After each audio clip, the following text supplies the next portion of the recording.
सुंदरपुर गांव, जहां मेहनत और प्यार की कहानियां खेतों की मिट्टी में बसी हैं। बृजलाल, एक मेहनती किसान, अपनी इकलौती बेटी रानी के लिए दिन रात मेहनत करता है। पिताजी, अगर काम खत्म हो गया हो तो इधर आकर पानी पी लीजिए। आज गर्मी बहुत तेज है। अरे बेटी, तू इस गर्मी में खेत पर क्यों आई? तुझे तो पता है कि तुझसे इतनी गर्मी सहन नहीं होती। अगर तू बीमार पड़ गई तो मैं क्या करूंगा? मुझे कुछ नहीं होगा पिताजी। अगर आप इस तपती गर्मी में इतनी मेहनत कर सकते हैं, तो क्या मैं आपके लिए एक मटका पानी भी नहीं ला सकती? अब जल्दी से पेड़ की छांव में आकर पानी पीजिए। बेटी, तू अब घर जा। मैं खेत का काम खत्म करके शाम तक लौट आऊंगा। नहीं पिताजी, आप भी मेरे साथ घर चलिए। आपके बिना वो घर सूना लगता है। मैं वहाँ अकेले क्या करूँगी? दिन भर बस दीवारों को देखती रहूं। माँ के जाने के बाद से ये घर मुझे खाली खाली सा लगता है। कृपया आज मेरी बात मान लीजिए। रानी, मेरी बच्ची, तू तो जानती है कि तेरी माँ अब इस दुनिया में नहीं है। अब मुझे ही तेरा पालन पोषण करना है। इस साल हमने खेत में आलू बोए हैं। अगर मैं इनका ठीक से ध्यान नहीं रखूंगा तो सारी फसल बर्बाद हो जाएगी। हमारी मेहनत, हमारा पसीना सब मिट्टी में मिल जाएगा।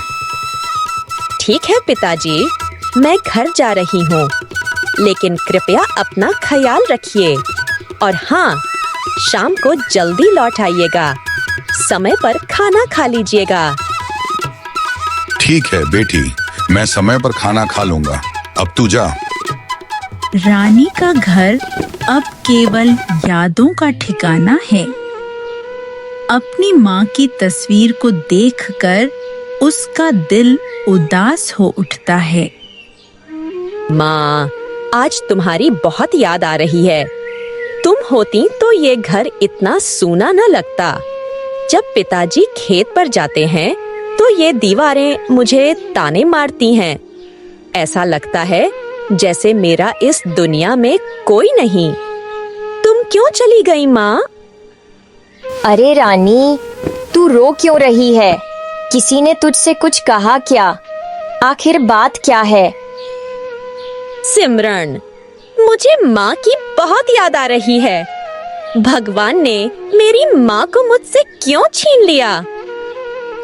देख रानी, हर इंसान को एक ना एक दिन इस दुनिया को छोड़कर जाना पड़ता है। शायद तेरी माँ की आयु पूरी हो चुकी थी। तुझे बुरा न लगे, इसलिए मैं तो तेरे पास आती हूँ। चल, अब चुप हो जा। अरे रानी, तूने अपनी पढ़ाई क्यों छोड़ दी? तेरा तो सपना था ना डॉक्टर बनने का। सिमरन, तुझे क्या बताऊं? सपने तो हर कोई देखता है, लेकिन उन्हें पूरा करने की राह इतनी आसान नहीं। घर की मजबूरियां अक्सर हमारे सपनों को कुचल देती हैं। तुझे तो पता है, डॉक्टर की पढ़ाई के लिए बहुत सारा पैसा चाहिए। हमारे पास तो घर का गुजारा भी मुश्किल से चलता है। पिताजी दिन रात खेतों में मेहनत करते हैं, फिर भी कई बार पैसे कम पड़ जाते हैं। मैं नहीं चाहती कि मेरे सपनों की वजह से पिताजी पर और बोझ पड़े। रानी, अगर तू कहे तो मैं अपने पिताजी से बात करके तेरी कुछ मदद करवा सकती हूँ।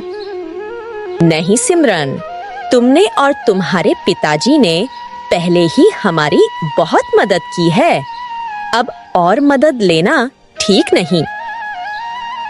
ठीक है रानी, जैसी तेरी मर्जी। मैं तुझसे मिलने आती रहूंगी। और हाँ, अपने पिताजी का ख्याल रखना। सिमरन चली जाती है। सूरज ढल चुका है और बृजलाल दिन भर की मेहनत के बाद घर लौटता है, लेकिन उसके मन में रानी के भविष्य की चिंता एक तूफान की तरह मचल रही है। पिताजी, आप आ गए। हाथ मुंह धो लीजिए, मैं आपके लिए खाना लगा देती हूँ। ठीक है बेटी, मैं धोकर आता हूँ, तू खाना लगा दे। बेटी, अगर तुझे बुरा न लगे तो क्या मैं तुझसे एक बात कह सकता हूँ? जी, कहिए पिताजी, मैं आपकी बातों का बुरा क्यों मानूंगी? बेटी, तू अब पूरे 20 साल की हो चुकी है। मैं दिन रात खेतों में मेहनत करता हूँ ताकि तेरा भविष्य सुधर सके। लेकिन मैं अब बूढ़ा हो रहा हूँ। मुझे लगता है कि अब तेरी शादी कर देनी चाहिए। एक अच्छा घर, एक अच्छा जीवन साथी, यही मेरी आखिरी इच्छा है। तुझे एक ऐसे घर में ब्याहना चाहता हूँ जहाँ तुझे प्यार और सम्मान मिले। ये आप क्या कह रहे हैं पिताजी? शादी? मुझे अभी शादी में कोई दिलचस्पी नहीं है। मैं आपको छोड़कर कहीं नहीं जाना चाहती। आप मेरे लिए सब कुछ हैं। माँ के जाने के बाद आपने मुझे माँ बाप दोनों का प्यार दिया। आपके बिना मैं अपनी जिंदगी की कल्पना भी नहीं कर सकती। रानी, मेरी बच्ची, बात को समझ। ये दुनिया का नियम है। एक ना एक दिन हर लड़की को अपना घर छोड़कर जाना पड़ता है। मैं चाहता हूं कि तेरा ब्याह एक अच्छे घर में हो। मैं अब ज्यादा दिन तुझे संभाल नहीं पाऊंगा। कुछ साल बाद मैं बिस्तर पकड़ लूंगा। फिर तेरा क्या होगा? पिताजी, आपकी बात ठीक है, लेकिन मेरे जाने के बाद आपका ख्याल कौन रखेगा? मैं कैसे आपकी जिम्मेदारी किसी और पर छोड़ दूं? तू मेरी चिंता मत कर। हमारे घर के पास श्याम रहता है, वो मेरा ख्याल रख लेगा। ठीक है पिताजी, अगर आप मेरी शादी करना चाहते हैं तो मैं आपकी इच्छा के खिलाफ नहीं जाऊंगी। ब्रिजलाल अपनी बेटी के लिए एक उज्जवल भविष्य की तलाश में पंडित जी के पास पहुंचता है, लेकिन समाज की कड़वी सच्चाइयां उसका इंतजार कर रही हैं। पंडित जी, मैं अपनी बेटी रानी की शादी करना चाहता हूँ। क्या आप मेरी मदद कर सकते हैं? देखो ब्रिजलाल, मेरी नजर में रानी के लिए एक बहुत ही योग्य लड़का है। उसका नाम अजय है और वो सरकारी नौकरी करता है। लेकिन क्या पंडित जी, आप चुप क्यों हो गए? ब्रिजलाल, आजकल लड़के वाले दहेज की मांग करते हैं। बिना दहेज के शादी करना मुश्किल है। लड़के वालों ने 2 लाख रुपए की मांग की है। पंडित जी, आप बात को आगे बढ़ाइए। मैं 2 लाख रुपए देने को तैयार हूँ। लेकिन ब्रिजलाल, तुम इतने पैसे कहां से लाओगे? इस साल मैंने खेत में आलू की खेती की है। उन्हें बेचकर जो मुनाफा होगा, उससे और घर के बचे पैसों से मैं अपनी बेटी की शादी धूमधाम से करूंगा। ठीक है ब्रिजलाल, अगर तुम 2 लाख देने को तैयार हो तो रिश्ता पक्का। रिश्ता पक्का करने का समय आ चुका है, लेकिन दहेज की मांग ने इस बंधन को एक सौदे में बदल दिया है। समधी जी, ये मेरा बेटा अजय है। ये सरकारी नौकरी करता है। इसके पिताजी की सड़क हादसे में मृत्यु हो गई थी और तब से मैंने इसे अकेले पाला है। अजी, मुझे तो आपका बेटा बहुत अच्छा लगा और ये मेरी बेटी रानी है। अगर लड़का लड़की की मंजूरी हो तो हम बात को आगे बढ़ाएं। जी, मेरा बेटा भी आपकी बेटी रानी से शादी करने को तैयार है। बस आप अपना वादा न भूल जाना। आप निश्चिंत रहिए। जैसे ही मेरे आलू बिक जाएंगे, मैं आपकी पूरी रकम चुका दूंगा। अगले महीने की 8 तारीख को मंगलवार का दिन शुभ है। हमें उसी दिन अजय और रानी की शादी करनी चाहिए। कुछ दिनों बाद उचित मुहूर्त पर ब्रिजलाल अपनी बेटी की शादी धूमधाम से कर देता है। शादी के बाद रानी अपने नए घर में अपनी जिम्मेदारियां निभाने की कोशिश कर रही है, लेकिन क्या ये नया परिवार उसे अपनाएगा? बहू, आज मेरे शरीर में कुछ थकान सी है, जरा मेरे लिए एक गिलास लस्सी बना दे। ठीक है माँ जी, मैं अभी आपके लिए ठंडी ठंडी लस्सी बनाकर लाती हूँ। अरे भाग्यवान, जरा मेरे लिए भी लंच तैयार कर दे, मुझे ऑफिस के लिए देर हो रही है। जी, माँ जी को लस्सी देने के बाद मैं आपके लिए लंच तैयार कर दूंगी। ये लीजिए माँ जी, आपकी लस्सी। ठीक है भाग्यवान, मैं ऑफिस जा रहा हूँ, तुम माँ का ख्याल रखना। ठीक है जी, आप निश्चिंत होकर जाइए। ब्रिजलाल का दिल अपनी बेटी की जुदाई में डूबा हुआ है। उसका दोस्त राजपाल उसे सांत्वना देने आता है। अरे ब्रिजलाल, तू उदास क्यों बैठा है भाई? अरे राजपाल, जब से रानी को इस घर से विदा किया है, तब से मेरा किसी काम में मन नहीं लग रहा। बस हर वक्त उसे याद करता रहता हूँ। उसकी हंसी, उसकी बातें सब मेरे सामने घूमती रहती हैं। अब क्या करें ब्रिजलाल, हर बाप अपनी बेटी से बहुत प्यार करता है, लेकिन बेटी तो पराया धन होती है। मेरी बेटी सिमरन की भी जल्दी शादी होगी और मेरा घर भी सूना हो जाएगा। हाँ, सिमरन बिटिया से कहना कि रानी भी उसे बहुत याद करती है। ठीक है ब्रिजलाल, अब मैं चलता हूँ, तू अपना ख्याल रखना। प्रकृति ने ब्रिजलाल की मेहनत पर पानी फेर दिया। एक अनचाही बारिश ने उसकी सारी उम्मीदें धो दी। हे भगवान, ये क्या हो गया? इस बारिश को भी अभी आना था। मेरे सारे आलू खराब हो गए। अब मैं क्या करूंगा? समधन जी को क्या मुंह दिखाऊंगा? दहेज की मांग अब ब्रिजलाल के लिए एक भारी बोझ बन चुकी है। कमला का आगमन इस बोझ को और बढ़ाने वाला है। राम राम समधन जी, बताइए यहाँ कैसे आना हुआ? ब्रिजलाल, लगता है तुम अपना वादा भूल गए। हमने रिश्ता पक्का करने से पहले 2 लाख रुपए की मांग की थी, लेकिन तुमने अभी तक वो पैसे नहीं दिए। मैं वही लेने आई हूँ।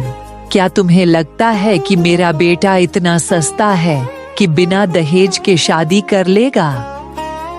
माफ करना समधन जी, कल रात बारिश की वजह से मेरे सारे आलू खराब हो गए। मुझे बहुत नुकसान हुआ है। तो इसमें मैं क्या करूं? ये बात तुम्हें शादी से पहले सोचनी चाहिए थी। तुम्हारी बेटी से लाख गुना अच्छी लड़की मिल जाती। मेरे बेटे को, मुझे मेरे पैसे चाहिए। समधन जी, मुझे कुछ दिन का समय दीजिए, मैं आपके 2 लाख जल्द दे दूंगा। ठीक है, मैं तुम्हें 1 हफ्ते का समय देती हूँ। अगर तुमने पैसे नहीं दिए तो मैं तुम्हारी बेटी का ऐसा हाल करूंगी कि तुमने सोचा भी नहीं होगा। कमला चली जाती है। अपनी बेटी की खुशी के लिए ब्रिजलाल अपनी सबसे कीमती चीज, अपना खेत, बेचने को मजबूर हो जाता है। खेत बेचने के बाद भी मेरे पास सिर्फ 1,20,000 रुपए हुए हैं। अब बाकी के 80,000 कहां से लाऊं? एक काम करता हूं, इन पैसों को समधन जी को दे देता हूं, शायद वो मान जाएं। ब्रिजलाल अपनी बेटी की ससुराल में अपमान का सामना करने को तैयार है, लेकिन क्या उसका बलिदान रानी की जिंदगी को बचा पाएगा? अरे आइए समधी जी, मैं हर पल आपके इंतजार में थी। पैसे का बंदोबस्त हुआ? समधन जी, मैंने अपना खेत 1 लाख में बेच दिया और घर के बचे सारे पैसे लेकर आया हूँ। आप ये पैसे रख लीजिए। वाह, ये तो अच्छा किया। लाइए, जल्दी से पैसे दीजिए। लेकिन समधन जी, अभी भी 80,000 रुपये कम हैं। मैं बाकी के पैसे जल्द लौटा दूंगा। क्या अभी भी 80,000 कम है? पता नहीं मैंने अपने बेटे का रिश्ता किस भिखारी के घर जोड़ा। मुझे तो अब शर्मिंदगी महसूस हो रही है। इन पैसों को लेकर यहाँ से दफा हो जाइए और हाँ, बाकी के पैसे जल्द दे देना। दहेज की अधूरी मांग ने रानी की जिंदगी को नर्क बना दिया। उसका ससुराल अब एक जेल खाना बन चुका है। बहू, अरे ओ बहू, कहाँ मर गई? जल्दी इधर आ।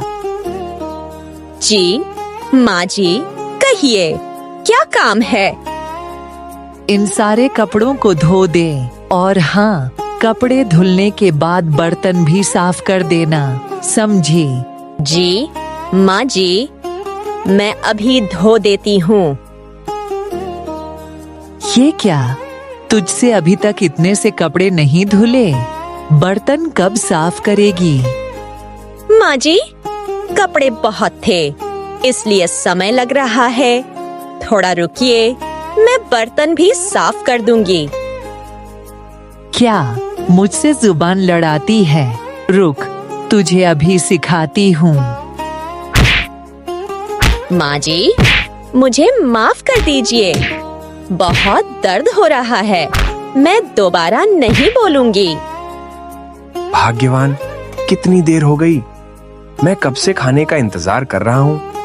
खाना अभी तक बना क्यों नहीं? जी, 2 मिनट रुकिए, मैं खाना ला रही हूँ। अजय खाने को देखकर गुस्सा हो जाता है और गरम खाना रानी पर फेंक देता है। जी, आपने ये क्या किया? मुझे बहुत दर्द हो रहा है। पिताजी, मुझे आपकी बहुत याद आ रही है। अभी तो तुझे सब याद आएंगे। तेरे साथ तो यही होना चाहिए था। रानी की जिंदगी अब असहनीय हो चुकी है। वह एक ऐसी राह चुन लेती है जो उसे इस दमन से मुक्त कर देगी। भगवान जी, मेरी क्या गलती थी जो आप मुझे इतनी सजा दे रहे हैं? मैं अब और नहीं जीना चाहती। रानी कुएं में कूद जाती है। कुछ लोग उसे बचाने की कोशिश करते हैं, लेकिन देर हो चुकी होती है। सिमरन और राजपाल रानी और ब्रिजलाल से मिलने जा रहे हैं।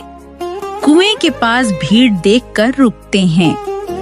सिमरन और राजपाल अनजान में एक ऐसी सच्चाई का सामना करने वाले हैं जो उनके दिल को तोड़ देगी।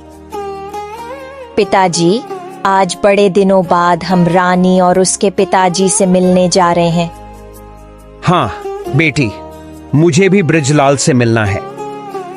पिताजी, इस कुएं के पास इतनी भीड़ क्यों है? भाई, यहाँ इतनी भीड़ क्यों लगी है? कोई बताएगा क्या हुआ? सर, अभी कुछ देर पहले एक लड़की ने इस कुएं में कूदकर जान दे दी। ये क्या कह रहे हो? वो लड़की कौन थी? सर, ये रही वो लड़की और इसके पास से हमें ये चिट्ठी मिली है। मेरा नाम रानी है। जो इस चिट्ठी को पढ़ रहा है वो मेरी सास और मेरे पति को कड़ी सजा दिलाए। उन्होंने मेरे पिताजी से 2 लाख रुपए दहेज मांगा था। पिताजी पैसे नहीं दे पाए तो उन्होंने मुझ पर बहुत अत्याचार किए। मेरे पिताजी भी मुझे छोड़कर चले गए। अब मैं उनके पास जा रही हूँ। ये सब रानी के ससुराल वालों का किया है। मैं उन्हें ऐसी सजा दिलवाऊंगा कि वो जिंदगी भर याद रखेंगे। क्या तुम दोनों का नाम कमला और अजय है? जी इंस्पेक्टर साहब, लेकिन हुआ क्या? मुझे सबूत मिला है कि तुम दोनों ने रानी पर बहुत अत्याचार किए। दहेज मांगना कानूनन अपराध है। अब तुम दोनों को फांसी की सजा मिलेगी। इंस्पेक्टर साहब, मुझे माफ कर दीजिए, ये सब मेरी माँ का किया है। गलती तुम दोनों की है, सजा भी तुम दोनों को मिलेगी। तुमने एक पिता और उसकी बेटी की जान ली। इंस्पेक्टर कमला और अजय को गिरफ्तार कर लेता है। अजय को फांसी और कमला को उम्र कैद की सजा मिलती है। सिमरन और राज्यपाल रानी का अंतिम संस्कार करते हैं। रानी और ब्रजलाल की दुखद कहानी खत्म हो चुकी है, लेकिन उनके बलिदान ने दहेज जैसी कुप्रथा के खिलाफ एक मिसाल कायम की। न्याय की जीत हुई, लेकिन इस कीमत पर कि 2 अनमोल जिंदगियां खो गईं। स्टोरी अच्छी लगी हो तो प्लीज लाइक एंड सब्सक्राइब।